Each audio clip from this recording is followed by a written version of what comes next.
Welcome on to the next edition of Down as we speeds fast towards Comrades 2025. I was going to say as we ease slowly, but it definitely doesn't feel that way at the moment. There are only 8 weeks to go to Comrades Race Day, not long to go now, and we are in the thick of things. My name is Brad Nadalt. We've got the coach Lindsey Parry with us once again. Lindsey, uh, it feels like we're barreling towards this thing at a rapid rate, and yeah, the tension is climbing. That is for sure. Are you well? I'm very well, thanks. And you're starting to sound like me when I get the words to songs wrong. We are the words, the lyrics to the hit song at the moment are in the thick of it. So we are in the thick of it, not in the thick of things. Um, but yes, to your point, 8 weeks to go.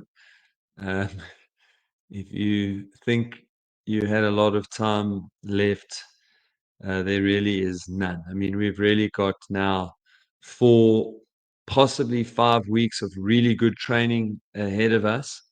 Um, but yeah, it's literally the time is now, if we've ever heard the saying.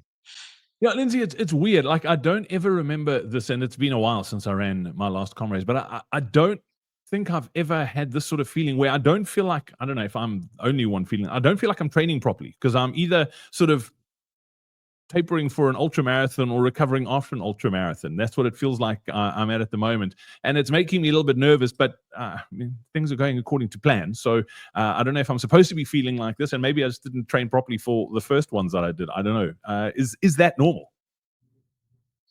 I think the big thing here is that it's easy to get sucked into this trap of there's an amount of work that has to be done.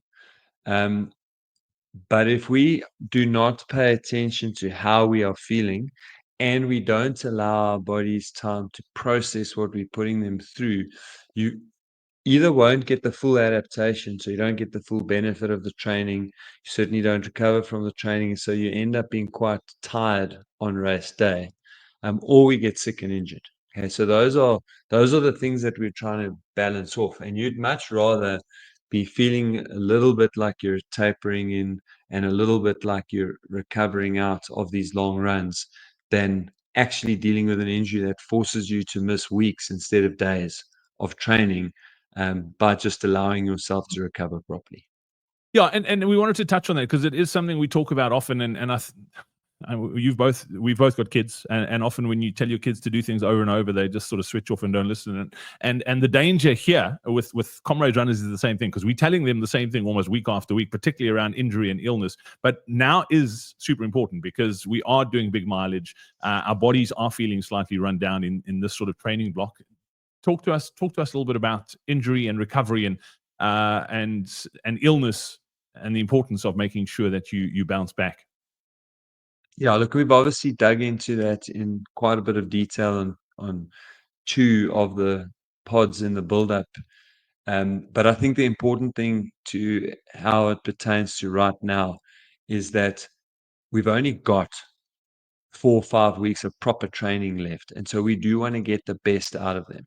And training with an injury or training with illness isn't helping you get the best out of those weeks, and it's prolonging what you are dealing with. So, whatever the niggle is, whatever the illness is, if you just take 2, 3, 4 days and get better and deal with that injury and illness, then you give yourself 4 weeks of quality training ahead of you. If you ignore it or try to train through it, at best, you give yourself 2 or 3 of your next very important 4 weeks are just substandard. You can't get the work in, you're cutting runs short, you're not feeling good, you're not recovering properly.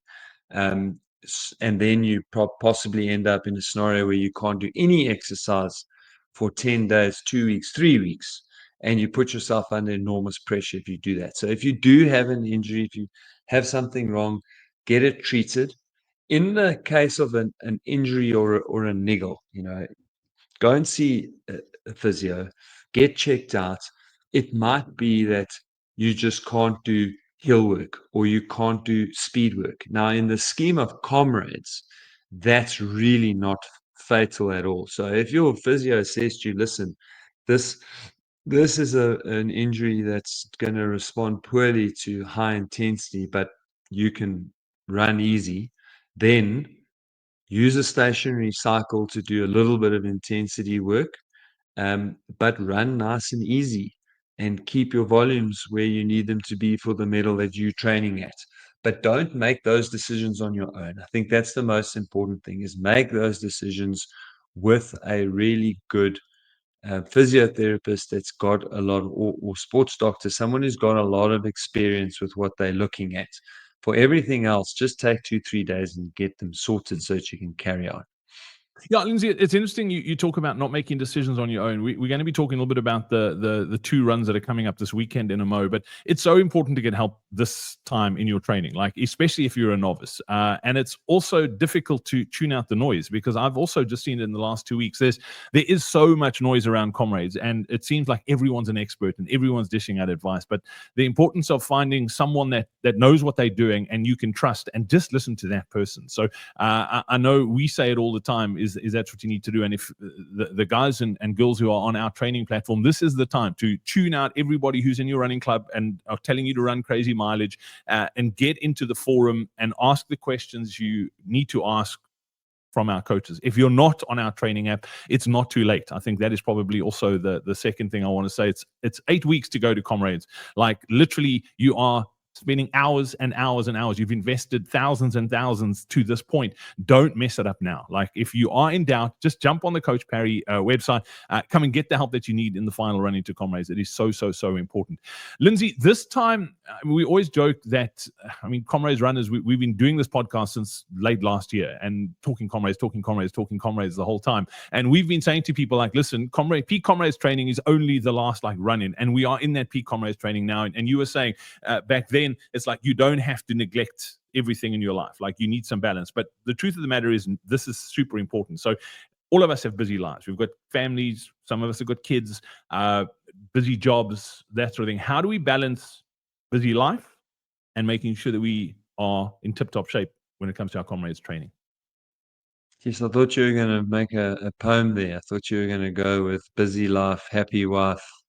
Sheesh. You know, no. So the reality is that it's very difficult to balance these things, Brad, now.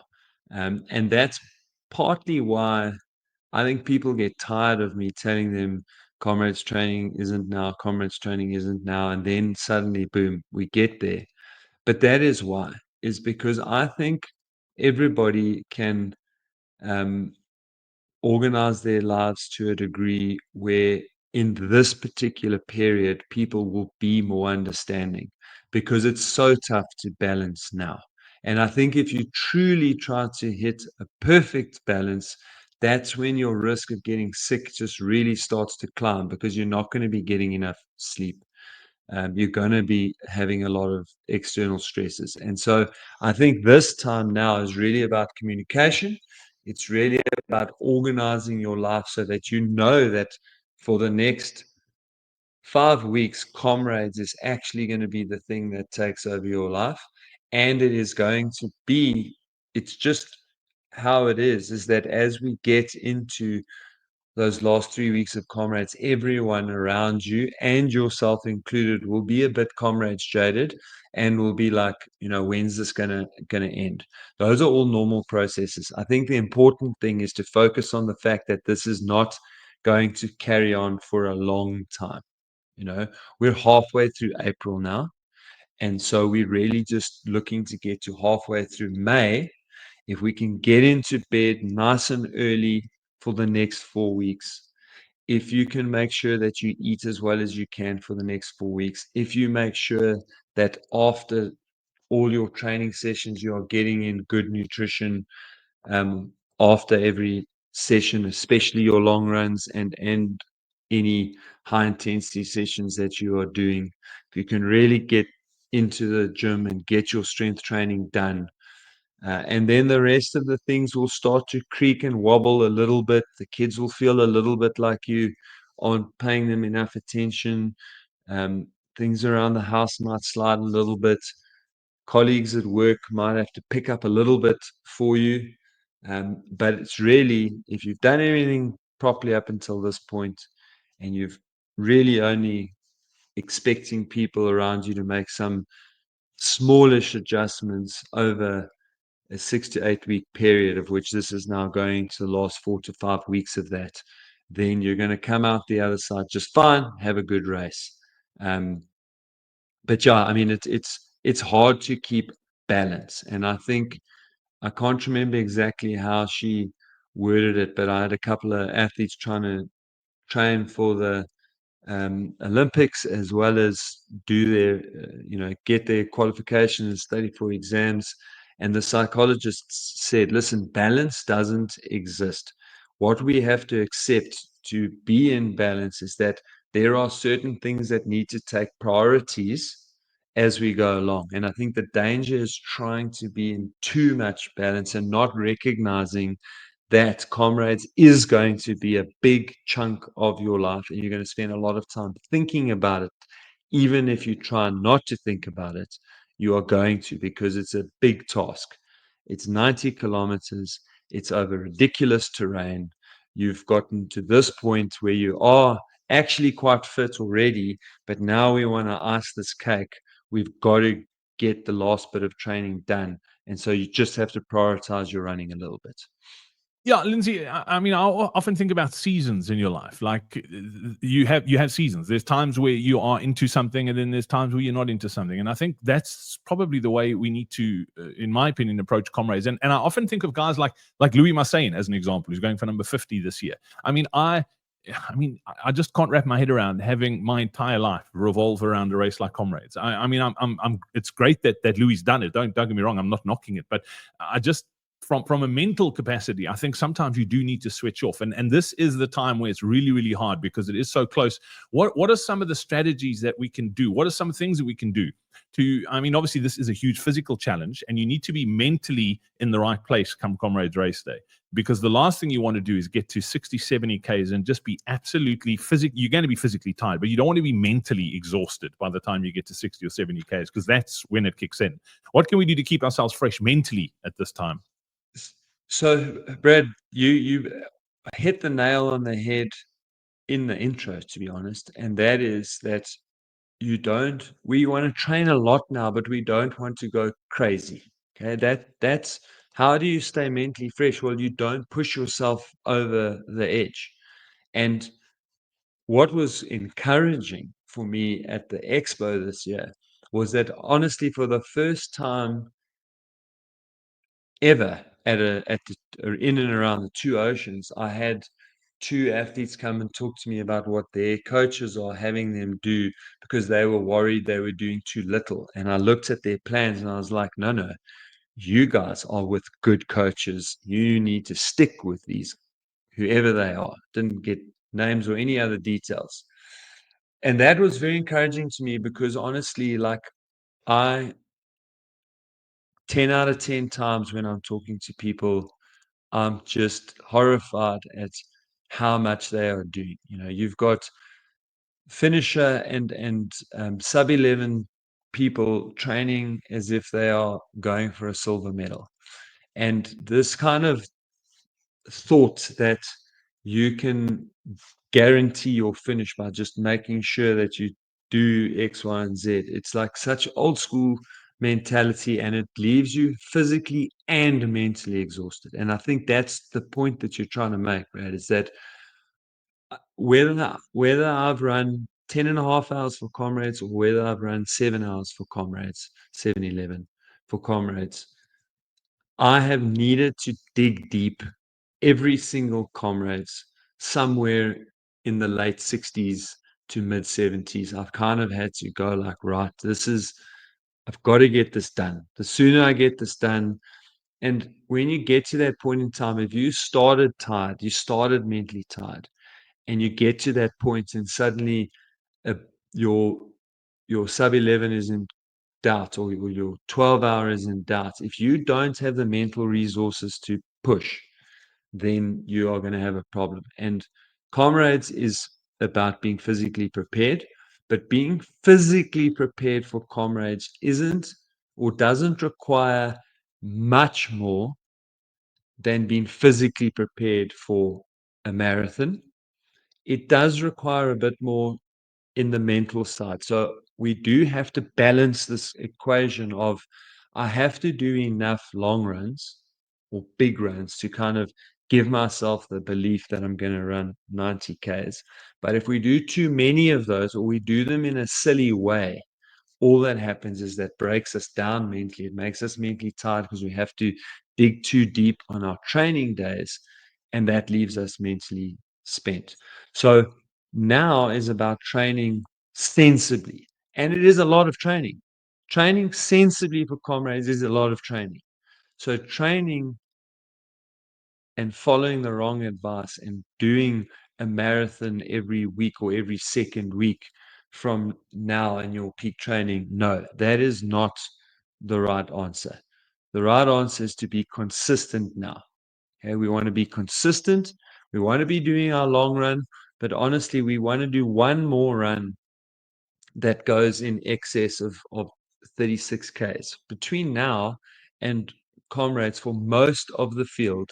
And I always exclude the like 7 hours and faster runners from here. But for most of the field, 25 to 36 Ks is plenty, plenty long run on the weekends. And then we should maybe be looking at one more that's a little bit longer than that. But 25 to 30 is just that's your stock standard long run, week in, week out, weekend, in and out. Um, but that's Brad, that's how you manage that mental load is that you do what you need to do. You don't do more than you need to do. Yeah, Lindsey, we'll talk a little bit about the doing massive amounts of mileage because something popped up yesterday that reminded, or it wasn't yesterday, it was last week that popped up that reminded me of it. But we're going to talk about that in this podcast too. But as you were saying that the mental side of things did remind me too of something that happened at Oceans, and I didn't mention it in last week's podcast. And it's going to happen at Comrades and it's going to happen to everyone. And when you were talking about you get to that point like 60, 70 Ks where you are tired and you just want this thing to be done in a race like Comrades, you are going to go through bad patches. I mean, I don't know of anyone who's run Comrades and everything was like sunshine and rainbows the whole way. You go through patches where you go, man, this is the hardest thing I've ever done, and I just want this thing to finish.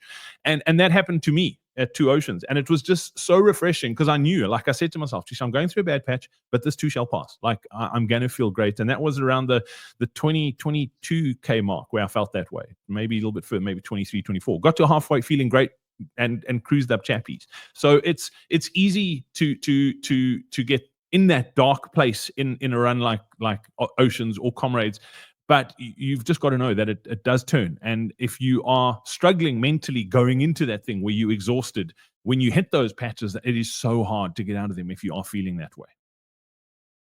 Yeah. So and there is one thing that I did not mention, and it's a little trick that I like to use because you hit the nail on the head there again, Brad. I often struggle more mentally earlier in a run than I do later in a run. Like, there's just this period always when you kind of starting to feel just that little bit tired.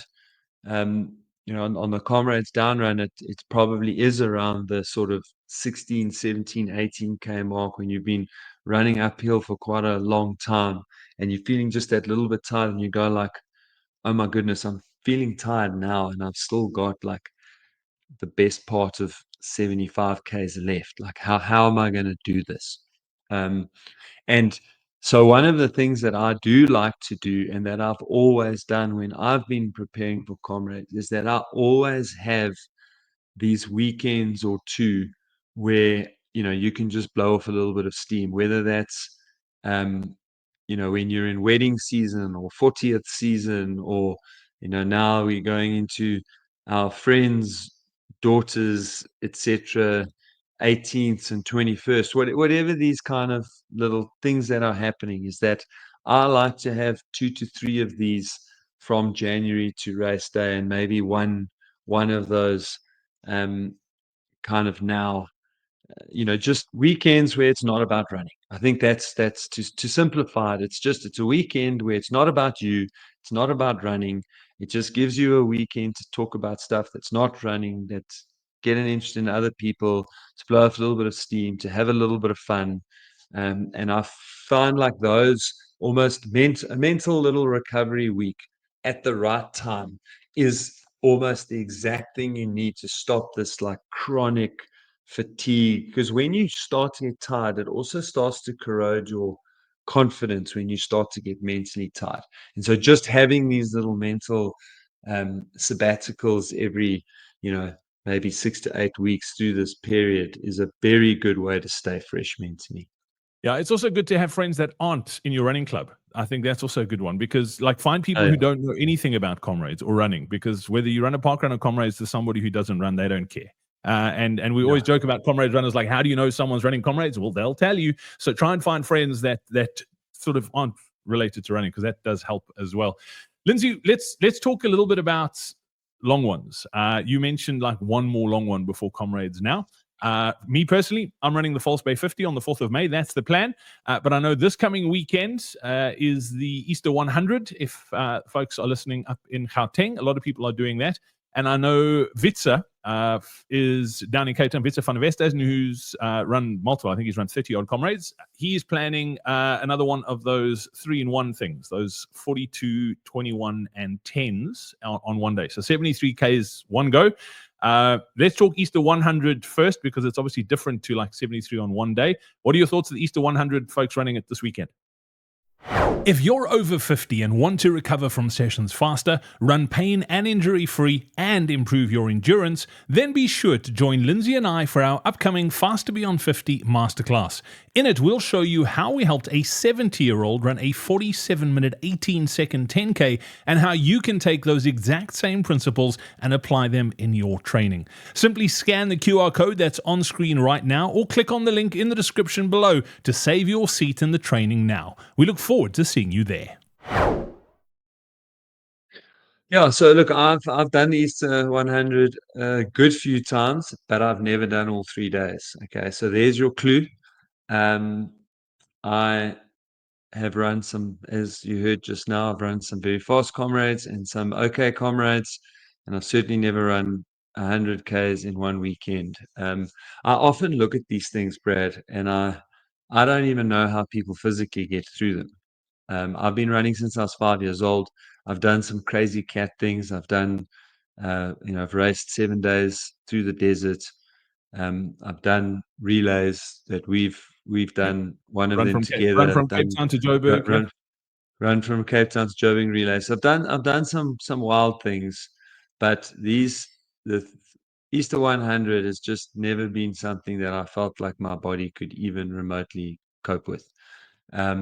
So if you're doing it, if you want to do it, then you need to use the long run. So the Friday run, that is your long run. That's your long run. That's the last long run for Comrades. It's quite a long way out, I know, but it's not sensible to do that and then the RAC long run or whatever club long run is going up here in Johannesburg. It's not sensible. It's not necessary.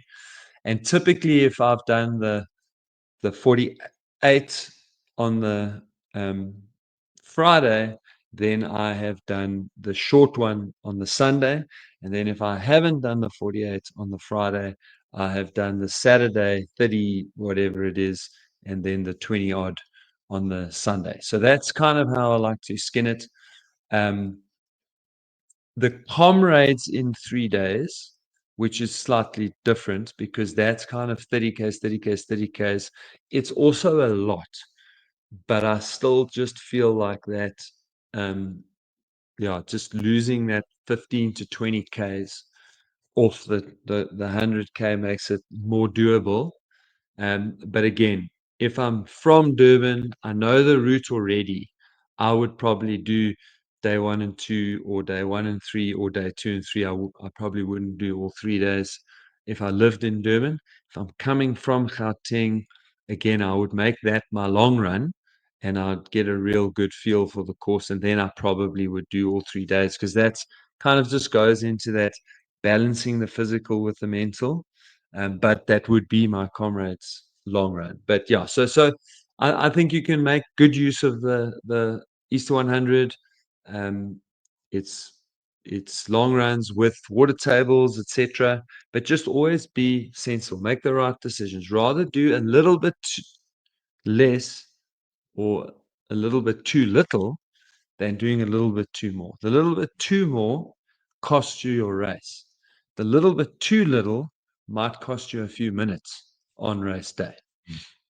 Yeah, I forgot about Dean and the beloved long runs. That's run that they do down in KZN on the Comrades route as well. And then Lindsey, let's talk about the 3-in-1 on one day. And what sparked me to ask about this was a chat I had with one of the guys in my cycling club on WhatsApp the other day, and he's been running a lot, if I have to be honest. I mean, I had this chat with him. I think he's done 3 marathons and an ultra since the middle of Feb, and he's wanting to do all 73Ks on one day. And this is nothing against Witzer. We both like Witzer. He's a great guy. What he's done for running in South Africa is amazing. But I mean, we have the same conversation about the Cosmos 3-in-1. And for a lot of people, it's not necessarily just about the mileage. It's about feeling like they can do it. And I want to add something about the mental side of it in these races, because something happened to me in Two Oceans that I want to share. And it made me laugh actually when it happened. But what should people be running all 3? I think that's the big question. No.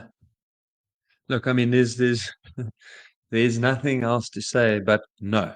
I mean, if you go to a buffet, do you have to eat everything that's on the buffet? The answer is no. You really don't need to. I think the 3-in-1 concepts are wonderful concepts because it gives more people in the family something to do. So you've got a marathon, you've got a half marathon, you've got a 10K. So it means there's something on the day for everyone to do, but we don't have to do all 3 of them. And in fact, for people that have done Two Oceans and are planning to do Comrades, it is downright irresponsible to do all 3. I mean, it is just, I don't know what else to say. It is like the highest order of crazy in terms of the risk that you are putting yourself under to not achieve your ultimate goal, which is to finish Two Oceans. And look, and I'd go as far as to say that not even the marathon and the half. Like I could say, right, the marathon and the 10, maybe, but then again, that must be your long run. That is it. It's done, it's finished and klar. And if you did Two Oceans, it's crazy. You should maybe do the half and the 10. It's 2 weeks after Oceans. It is just not, there's nothing sensible about doing that. Again, I've got to go back to stressing that I'm certainly not talking to silver medal runners, but pretty much anybody from 8 hours and slower. This 2 weeks later to do Oceans, I don't care how slowly you ran it, how much of a training run it was, how good your legs felt on Monday and Tuesday. If you are running a 3-in-1 or even just the marathon for those of you listening and not watching, I did in inverted commas with my fingers. So it's the timing's poor in relation to Oceans. I think that's the first and most important thing. Second thing is that it's 70 odd Ks in one day for all but the top 2-3% of the field is lunacy, shouldn't be done. It's probably the single biggest thing you are doing to risk being on the start line come the 8th of June. Yeah, Lindsey, I mean, physically, it's going to take a lot out of you. And I also, like you, I like the idea of a 3-in-1. And if that's the race you're training for, you know what, I'm training for this thing where I'm going to run a marathon, a half marathon, 10K. If that's the race, that's cool. But doing it as a long run for Comrades is just crazy. But I also, like, obviously, we're talking physical. Yeah, like this is what it's going to do to you physically. It's going to mess you up and it's going to potentially risk injury. And I always joke, like, you might feel great out of it, but the last thing you want to do is figure out that you've done too much on Comrades race day, and the worst place to find that out is 60 Ks in, because it's then a long walk to freedom for the last 30. But a lot of people want to do these long ones, like a 73, like a 3-in-1, because they feel mentally it's going to make them realize they can run Comrades. I mean, we've spoken about that. Like, diminishing returns, and from what you're gaining mentally, you're losing physically. Talk to me about the mental side, and does it actually make you feel like you can run Comrades once you've done 73? So I think there's two big issues there. And the first is that it makes you believe you can do Comrades because you've done your Comrades. So you've done your Comrades there. It's done. You to get up the mental energy to do it again is actually harder than you realize. And physically, you've just done your Comrades. So your best possible Comrades has just passed you by while you've done it. So we need to do enough hard things to stretch us mentally, but we don't want to do the very hard things, because that's not how this mental toughness works. Humans have a capacity to be tough, but we also have a capacity to break. And so if we try to be mentally tough too many times, eventually it becomes the straw that breaks the camel's back. And so doing things that are too mentally hard. So we want to do things that are mentally hard, but not things that make us really dig deep. Because if we do that too many times, eventually we unravel.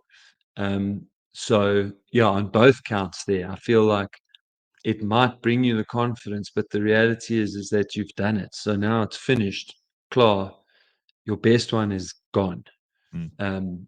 And so that's kind of sums up all my feelings around doing these very hardcore things in the build up to Comrades. Yeah, Lindsey, and a race like that three in one. There's no massive crowd support on that thing. It's lonely. It's like you suffer on those things. And I always joke about Comrades that just the vibe and the atmosphere on Comrades race day, I reckon, is worth 30Ks. I think that if you got somebody off the street, hasn't trained, just with the excitement and the vibe and just everything, they would make it to 30Ks in Comrades. They're going to be broken, but they'll get to 30Ks, and then they'll fall over. And I think the Comrades race day, like the atmosphere counts for so much that you don't need to go that far in a training run, because the crowds and the vibe is going to pull you through.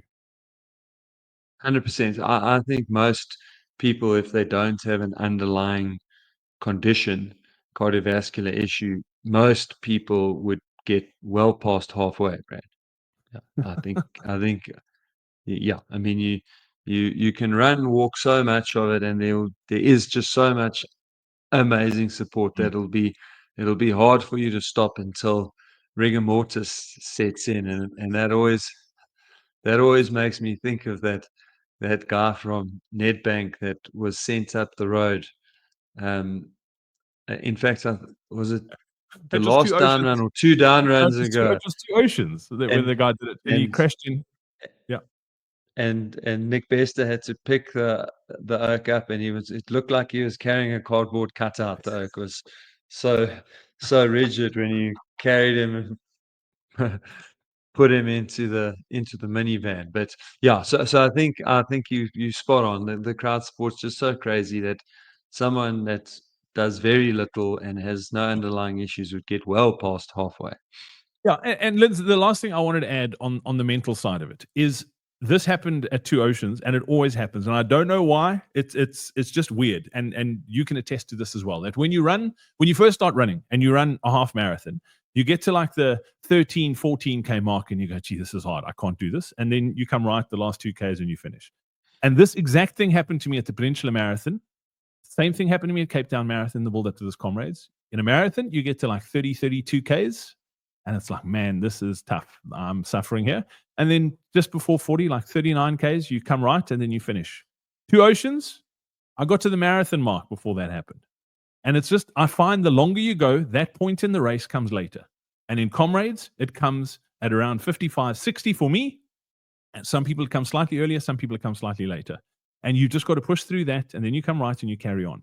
I don't know, I can't explain it. I don't know if there's a scientific thing for this, but when you wrap your head around, this is how far I'm running, the point in that race comes later.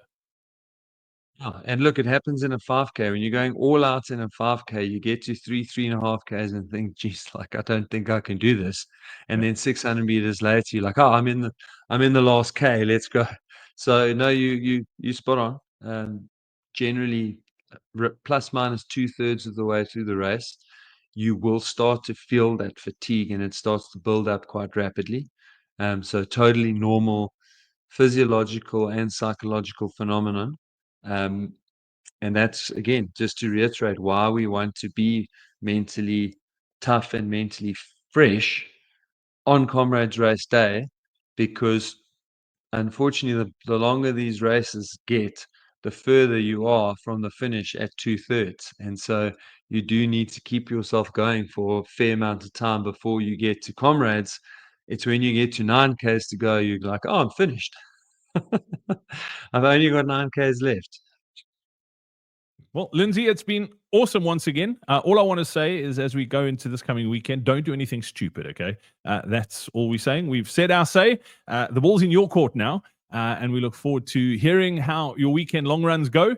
If you've got any questions, please do pop them onto the Coach Parry forum. Like I said at the start of this podcast, if you're not getting help from someone who knows what they're doing, now is your last opportunity. Okay, head over to coachparry.com, click on the Comrades Marathon Roadmap. We'll pop the link into the description as well. We'd love to help you get your Comrades medal. It's not too late, but yeah, let's get serious now, because that's where we are. It's that time of the year. Lindsey, as always, thanks for your time today. Really do appreciate it. Cheers, Brad.